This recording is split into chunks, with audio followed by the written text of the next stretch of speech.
வணக்கம் நண்பர்களே. திருப்பரங்குன்றம் தீபத்தூணில் தீபம் ஏற்றுற விஷயத்தில் இஸ்லாமியர்களுக்கு ஆதரவாக இந்த திமுக அரசு நடந்து கொண்டதாக நாம் நினைத்து கொண்டிருக்கிறோம். ஆனால் அவர்கள் கள்ளத்தனமாக இஸ்லாமியருக்கும் விசுவாசம் இல்லாமல் தான் நடந்திருக்கிறார்கள். அப்படி என்ன நடந்திருக்காங்க?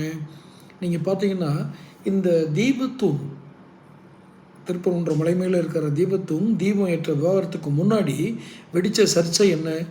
அந்த மலையில் திருப்பரங்குன்றம் மலையில் உட்காந்து எம்பி நவாஸ்கனி, திமுக எம்பி நவாஸ்கனி, ராமநாதபுரம் மாவட்டம், அவர் என்ன அந்த மலையில் உட்காந்து மாமிசம் சாப்பிட்டார். அதையும் படம் எடுத்து போட்டார். அங்கே தான் தீய நோக்கம்.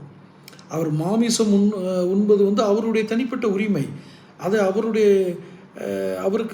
அவருக்கு பாத்தியப்பட்ட அல்லது அவர் நிர்வாகியாக இருக்கிற அந்த தர்காக்குள்ளே உட்காந்து சாப்பிட்ருந்தா கூட பரவாயில்லை. சரி, பரவாயில்ல, எங்கேயோ ஒரு பாறையில் ஒரு இடத்துல உட்காந்து சாப்பிட்டாரு, ஒரு மலை மேலே ஒரு இடத்துல சாப்பிட்டாருன்னு கூட விட்டுறலாம். அதை படம் எடுத்து போட்டு நான் உட்காந்து மாமிசம் சாப்பிட்டேன், இறைச்சி சாப்பிட்டேன், அப்படி அதை படம் எடுத்து போட்டு சமூக வலைதளங்களில் ஒரு இதை தூண்டி விடுறாரு பார்த்தீங்களா?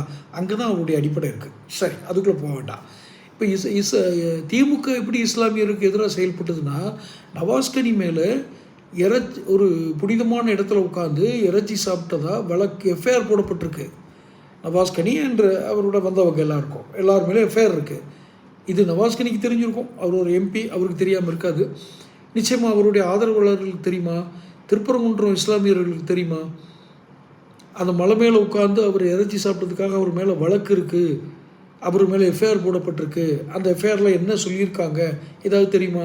அப்போ இப்படி செய்கிற இந்த திமுக அரசாங்கம் எப்படி, இவங்க எவ்வளோ கள்ளத்தனமான நாடகம் ஆடுறவங்கன்னு புரியுதா? தீபம் ஏற்றாமல் தடுக்கிறதுனால அந்த தர்கா காக்கப்பட்டது அப்படின்னு இவங்க பொதுவில் சொல்கிறாங்க. மறைமுகமாக நான் உங்களுக்கு நன்மை செஞ்சேன், அந்த தர்கா இவங்க போனால் இடிச்சிருப்பாங்க, நாங்கள் நன்மை செஞ்சிட்டோம், அங்கே போக விடாமல் தடுத்துட்டோம் அப்படின்னு ஒரு செய்தியை, மறைமுக செய்தியை கொடுத்துருக்காங்க. யாருக்கு? இஸ்லாமியர்களுக்கு. இங்கே என்ன பாரு, அந்த மலையில் உட்காந்து மாமிசம் சாப்பிட்ட மேலே எஃப்ஐஆர் போட்டேன். அப்போ இங்கே இஸ்லாமியர்களுக்கு இவங்க உண்மை இல்லை, இந்துக்களுக்கும் உண்மை இல்லை, மொத்தத்தில் கல்லாட்டம். தெளிவாக புரிஞ்சுங்க. இது ஒரு கோடி குற்றச்சாட்டில் ஒரு குற்றச்சாட்டு அப்படி வச்சுக்கோங்க. அப்போ எத்தனை % வரும்ன்றதுக்காக தான் நான் 1 கோடி குற்றச்சாட்டுன்னு சொன்னேன்.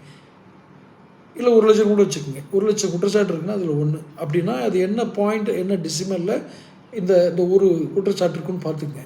இதுதான் இவர்களுடைய உண்மையான முகம். புரிந்து கொள்ளுங்கள். தொடர்ந்து பேசுவோம். சேனலை சப்ஸ்கிரைப் பண்ணிக்கங்க.